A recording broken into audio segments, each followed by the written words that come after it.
Assalamualaikum warahmatullahi wabarakatuh. Selamat datang kawan-kawan semuanya di channel Ngobrol Horor atau channel Ngobrol ya. Seperti biasa ada kami berdua, ada Biru di sini, ada Bro Ayung di sana yang mau berbagi kisahnya ke kawan-kawan semuanya. Sebelum ke Bro Ayung terlebih dahulu, kami mau mengucapkan banyak-banyak terima kasih untuk kawan-kawan semuanya. Apapun itu dukungannya, terima kasih banyak. Bro Ayung, langsung aja monggo, waktu dan tempat dipersilahkan Bro Ayung. Ya, baik, terima kasih Mas Biru atas kesempatannya. Saya juga mau nyapa kawan-kawan udah lama. Assalamualaikum warahmatullahi wabarakatuh. Bismillahirrahmanirrahim. Apa kabar kawan-kawan ngobor semua? Semoga semua dalam keadaan baik, sehat dan selalu bahagia tentunya kapanpun dan dimanapun saatnya. Amin. Ada Mas Biru di sana, ada saya. Kita di ngobor ngobrolin yang horor-horor. Betul. Ada cerita apa hari ini Bro Ayung? Ya, ini ada cerita dari Mas Andri. Nama samaran Mas Biru. Jadi Mas Andri, ya beberapa waktu yang lalu, sekitar mungkin seminggu lebih lah, saya ketemu Mas Andri. Dia itu ya cerita, kalau bahasa Jawanya ngeresula, menyesal, campur-campur ya, mengeluh begitu. Jadi curhat lah ya. Iya, dia itu seorang itu tukang potong rambut, barber dia itu. Jadi tukang cukur gitu. Tukang aja. cukur gampangnya. Gampangnya itu gitu. Royal ya dia. Tukang cukur, potong tukang rambut, cukur. barber. Tukang cukur gitu. Tukang cukur baik wis gampang ya. Dia itu seorang tukang cukur, teman-teman. Lebih enak ya dia ngomongnya. Jadi setelah menikah, dia itu pindah ke tempat istrinya. Walaupun desanya kan tetanggaan. Ganti tukang cukur istri gitu. Jadi tukang cukur istri, ya, enggak, masih mencukur masyarakat dan memasarkan cukur kayak gitu kan. Dia tetap cukur, cuman ada keinginan kan, saya dulu ini jadi antri aja wis. Wong dia yang cerita ya. Saya itu akhirnya biar nggak terlalu jauh, istri juga kan orangnya manja ya Mas. Terus dia ngomong, itu kan tanah yang di pojokan, di dekat jalan itu di ini aja Mas, sampean buka di situ aja, gitu kan. Akhirnya, nah emang boleh nanti bapak yang ngomong, itu masih tanah irigasi, tapi kan bapaknya ada koneksi ke orang-orang tersebut atau gimana? Ke pejabat lah. Pejabat ada, iya betul pejabat. Akhirnya sampean lihat sendiri Mas Ayung, saya bikin di sana kan, tempat cukurnya bikin di sana. Pinggir sungai berarti ya? Pinggir sungai, kayaknya ngerti nih. Enggak tahu. Anggap aja nggak ngerti. Anggap aja nggak. Biar pura-pura aja. Iya, harusnya begitu kan. Kita kan tim asik. Nah terus di sana saya pikir tadinya dia biasa buka cukur di mana tempat juga orang-orang udah kenal Andri cukur seperti itu ya. Jangan Andri barber, nanti angel lagi ngomongnya. Iya susah. Nah pindah ke situ, saya pikir juga normal-normal aja. Lagian itu bukan trek yang biasa saya lewati, karena saya biasanya kan ngalor, itu rada ngidul ya. Nah terus akhirnya saya itu buka cukuran baru itu. Mungkin pengenalan, tapi kan langganan saya kan yang lama kan banyak Mas. Oh dia pindah berarti ya? Pindahnya nggak jauh. Kita sering kontekan versi WA, terus yang lain-lain. Kok bisa hawanya tuh orang nggak enak di situ tempat itu loh. Padahal jalanan langsung, kiri kanan juga ada jalan, nyabang begitu kan ya. Terus tempatnya juga kelihatan dari sana sini terang, bukan tempat ya yang sintro, rungsup gitu, enggak teman. Aku kalau di situ ngerasa nggak nyaman, merasa ada yang ngeliatin tapi nggak ada siapa-siapa. Kalau saya buka malam mungkin lumrah. Malam itu identik biasanya bangsa-bangsa seperti itu aktif, katanya begitu kan. Nokturnal asli. Iya. Baru nggak aku ternyata hantu nokturnal juga ya. Nah itu nokturnal, catat ya. Nah terus lawang siang hari kayak ada yang ngeliatin. Lagi awal-awal buka itu Mas, 1-2 hari wis sepi. Ada teman satu masuk aja, kayak saya yang WA duluan, itu rambut udah gondrong digituin. Masa nggak cukur sih situ kan gitu, nggak pantas, udah nggak keren. Baru ya wis aku mono, baru tak cukur. Orang liwat paling kayak ngeliat tok. Yang namanya baru Mas, namanya ini ada yang nggak beres, bener-bener ada yang nggak beres. Nah itu ada yang ngeliatin siang-siang, 1 hari, 2 hari, 3 hari, ada suara nggak ada wujud. Itu di atas kami itu semacam ada pohon palem yang mayungin berapa daun lah. Panas sih sebenarnya di situ lingkungannya, kecuali karena ngadepnya ngetan kan, membelakangi matahari sore nggak terlalu begitu ya. Saya hari ketiga dengar suara dari belakang tembok. Temboknya kan masih papan ya, triplek begitu. Ada suara kayak gitu sekali. Pas merasa saya kayak ada yang liatin, lagi bengong-bengong mainan HP gitu. Ada suara kayak gitu doang sekali. Siapa ya? Apa orang mau cukur atau teman-teman ngeprank? Saya lihat di kaca, kan lama gini aja kan ke belakang. Saya kan di bangku yang muter-muter itu loh, di depan kaca. Saya lihat nggak ada orang sama sekali ya. Metu mas, aku muter sampai muter di belakangnya juga nggak ada siapa-siapa. Tadi ada suara jelas banget, suara laki-laki. Tapi kalau tak pikir-pikir, karakter suara teman saya juga nggak segede itu lebih kayak orang tua gitu suaranya. Saya masuk lagi,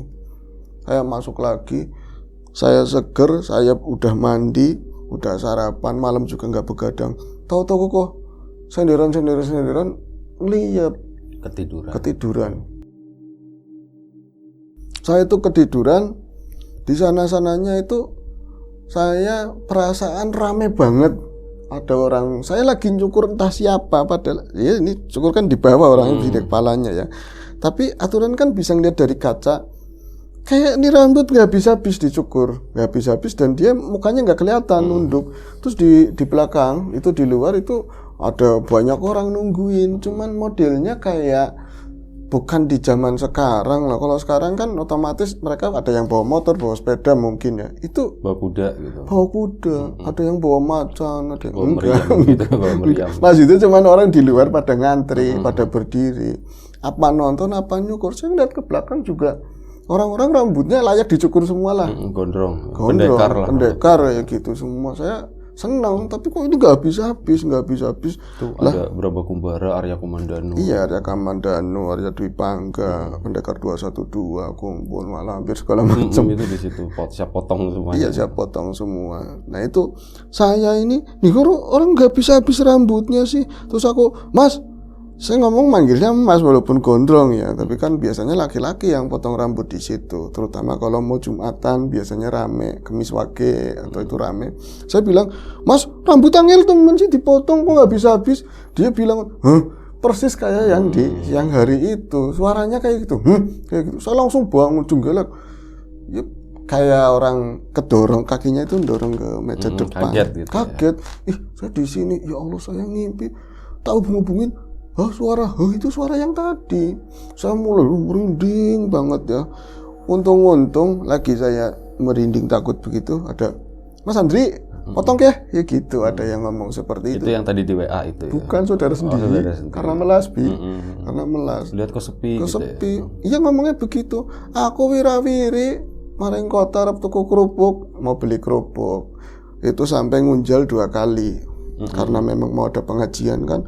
Kayak sepi teman, sepi banget kamu, kasihan. Kayak bocah cukur kayak gitu. Wah, nyukur bocahnya nggak pengen cukur, ya dijagali sana sini. Mintanya supaya ada garis begininya kayak Ronaldo. Lama-lama saya bilang gini, wah susah pak, alas botak ya kena dibotak akhirnya kan gampang kayak gitu ya. Saya agak terhibur, itu dikasih 20.000, itu kan biasanya 10 ya di kampung. Boten wah nggak usah. Orang apa-apalah melas temen. Kok kan gagian rambutnya cepetan panjang ya dek, main cukur ngene maning, suruh cepet panjang, kasihan. Iya. Saya dikasihani, saya nggak enak. Saya ngelamun, duduk lagi ya. Pas lagi sore hari saya pulang itu, wah nggak ada kemungkinan orang mau cukur wis. Padahal itu masih terang, jam 5-an. Saya ngelihat di bekas potongan rambutnya, ya ketemunya sepupu saya, bocah bayi itu yang 2 tahun. Bisa nana rambut dawa, kenapa ada rambut panjang? Mungkin kalau ini sejimpit beginilah, itu mungkin ada 100 mungkin ya rambut ya kecil-kecil banget. 73 pasnya segitulah. Panjang rambut, tapi lebih tepatnya kayak sapu ijuk modelnya. Keras dan kasar. Saya ambil begini, kayak sapu apa-apa ya. Saya ngelihat sapunya sapu yang dari sabut kelapa. Dan saya memang tukang cukur baru di situ, nggak mungkin ada orang nyapu yang lain pakai sapu ijuk ya. Bisa nih kayak kok rambut pendekar itu. Rambut pendekar, jangan-jangan punya Wiro Sableng kan begitu. Itu kan satu jarang dikeramas, punya ilmu juga, kebal akhirnya kaku. Gitu. Sekali pakai minyak kelapa, sekelapa-kelapa aja langsung diginiin. Jadi kan sehat ya. Baunya bisa tengik. bener agak tengik, agak bau lisong rokok lama kayak gitu loh. Baunya kayak gini, saya hambur-hambur begini. Oh, takut saya langsung merinding Mas Ayung. Tutup wis gembok tutup. Saya baca-bacain macam-macam. Ya improv aja. Pokoknya Anas, Al-Falaq wis lah. Saya tutup. Ini masih saya pegangin, ini rambut saya pegangin. Wis saya itu yakin ini rambutnya yang di mimpi saya yang saya potong. Masukin lagi di lubang angin, masukin lagi. Takut-takut saya salah. Saya pulang naik motor, baru setengah jalan lah, belum nyampe rumah. Gang mau masuk rumah, apa kok kayaknya badan itu kok nggak enak, sakit. Kayak meriang. Meriang. Saya meriang itu nggak enak banget meriang sampai. Ya untung-untung nggak lama, besok saya bisa berangkat lagi walaupun agak siangan ya datangnya. Biasanya kan jam 9 udah sampai, itu jam 10:30 saya datang ke sana. Kenapa sih Kondri? Kenapa? Kamu kok meriang? Apa terlalu banyak yang syukur? Saya ngomong sama orang tua, ngomongnya ya alhamdulillah rame, nggak mau dia sedih, mamanya sedih. Akhirnya saya pikirin, apa jangan-jangan saya habis nyukur setan, terus itu rambut setan tak pegang-pegang, nanti tak cari siapa tahu masih ada.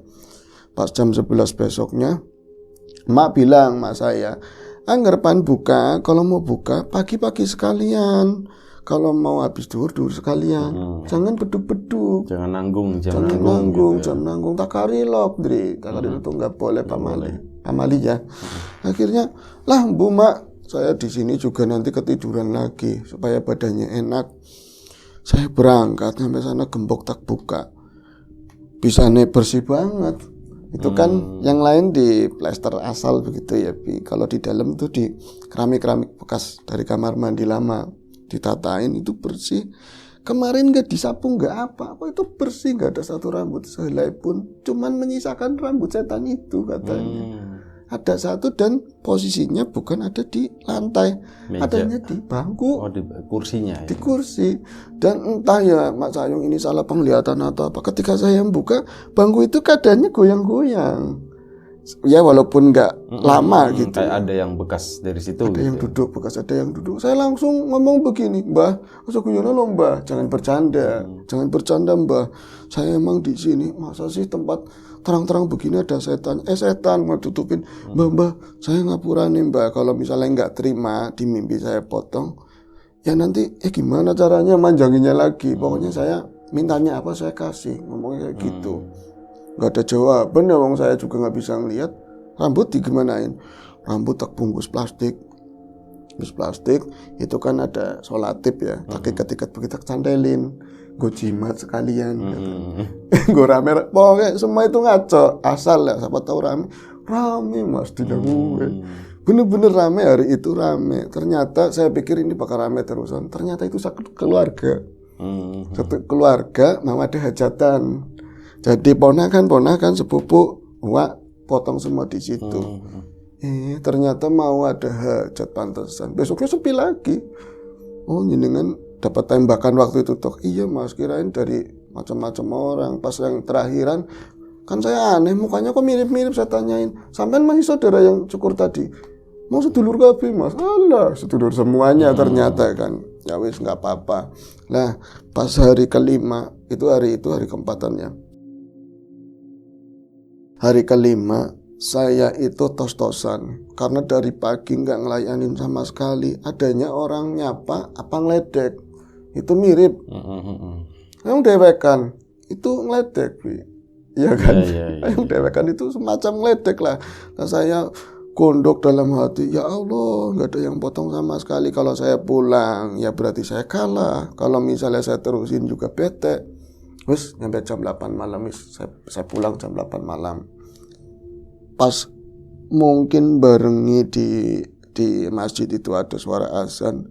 Saya kan rada takut karena di wayah maghrib itu sepi, ditutup. Kalau samping kan ada tempat duduknya itu ya di luar. Saya tutup. Ada yang ngetok pas maghrib. Cuman 3 kali dan itu keras. Dek. Ada kayak ada jedanya. Dek.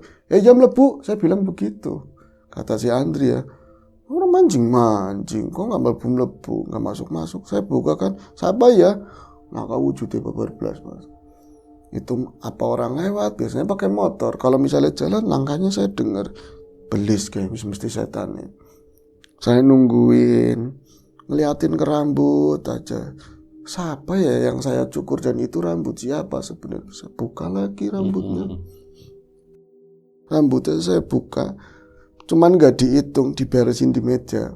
Satu kayak dibarisin.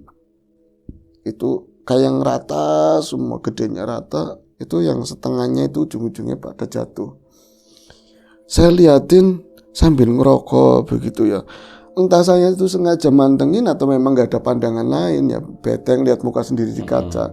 Rambut itu pada geser sendiri katanya. Ada geser ke arah kanan katanya. Sungo, saya bilang kan kalau orang Tegal ngomongnya meyakinkan sung kayak gitu kan.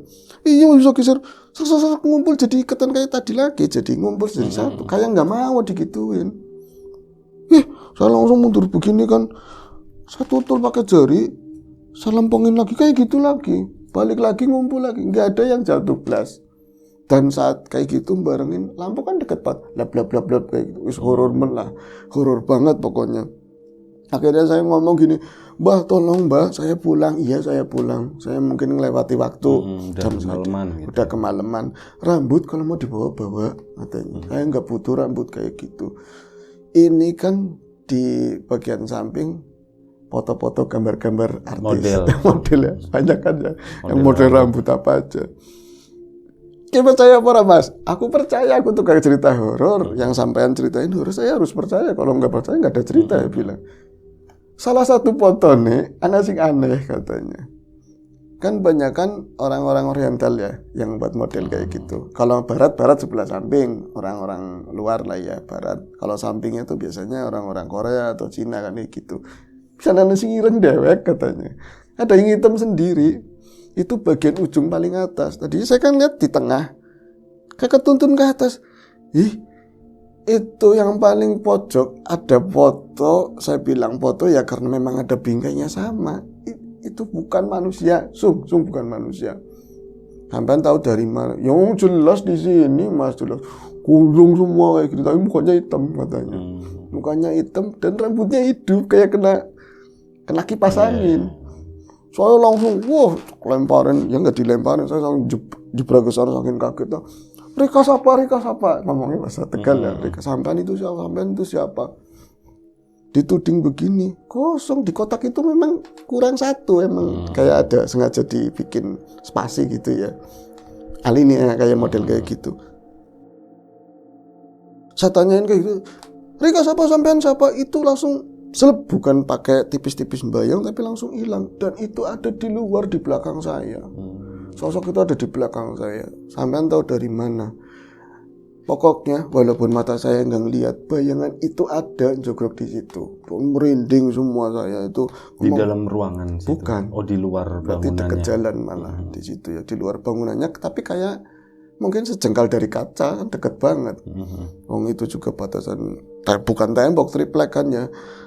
Mbah, jangan kayak gitu Mbah. Kalau dipoto-foto aja Mbah nggak apa-apa. Orangnya kan lucu, orangnya lucu.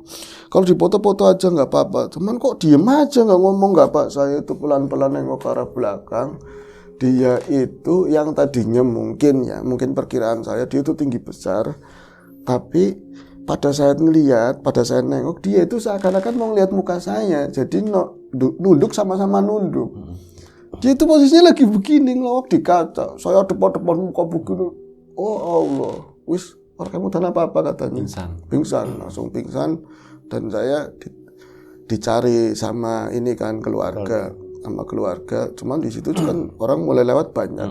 Ngertinya ya dari luar kan kosong, tapi pintunya agak buka sedikit.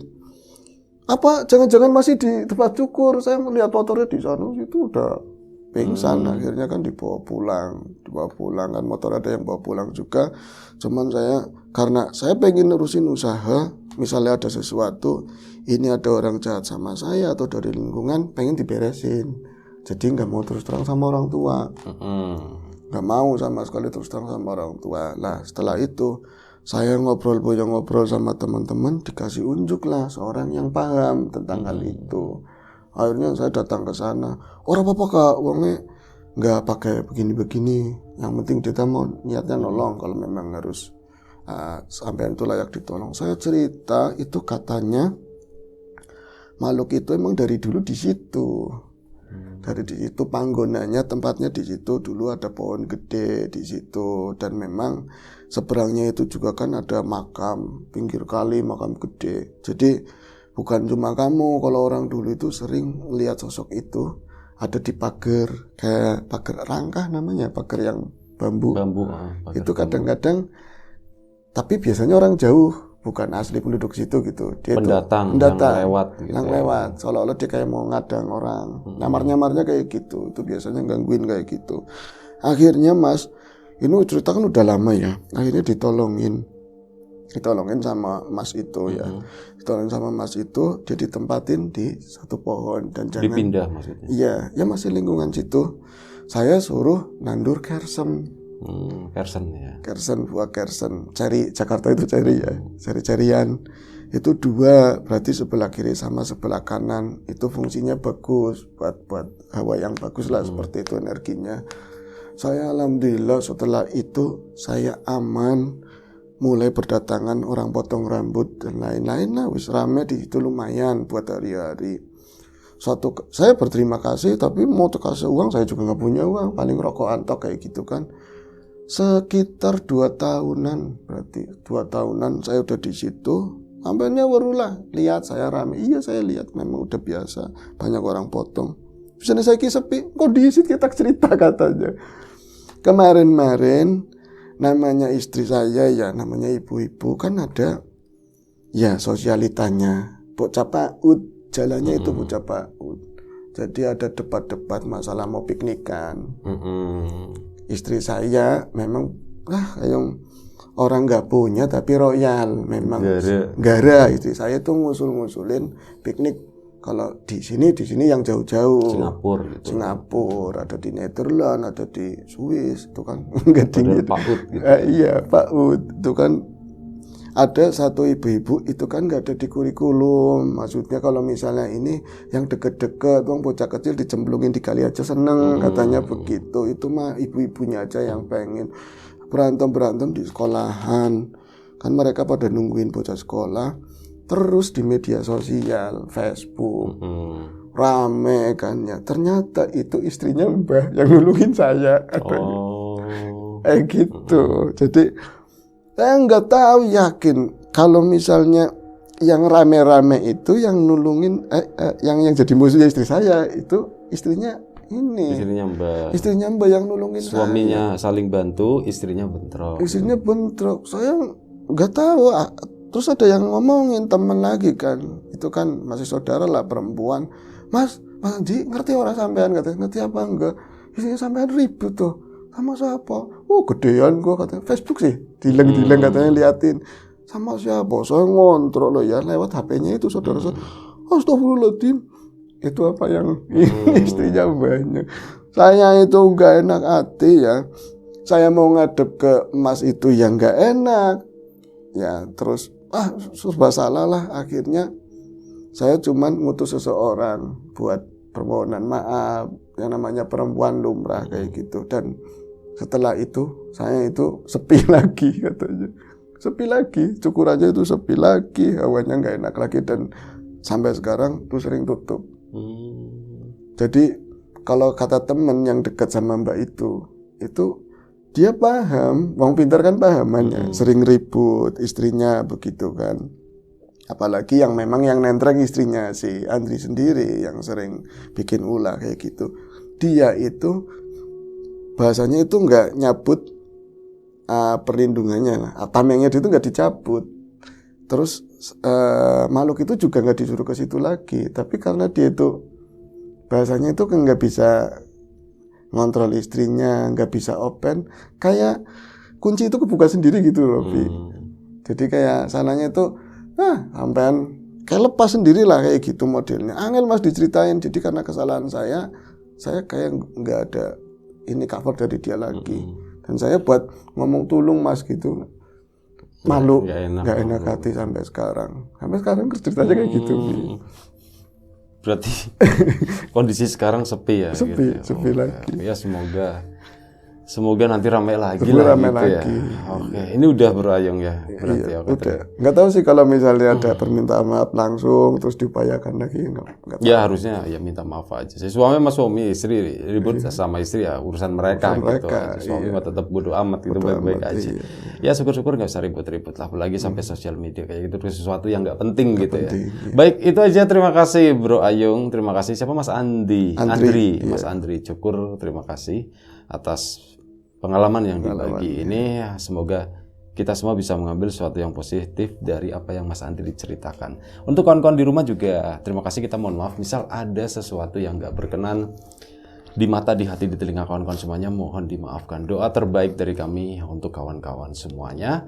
Sampai jumpa di episode selanjutnya. Ngobrol horor, jaga kesehatan kawan-kawan. Assalamualaikum warahmatullahi wabarakatuh.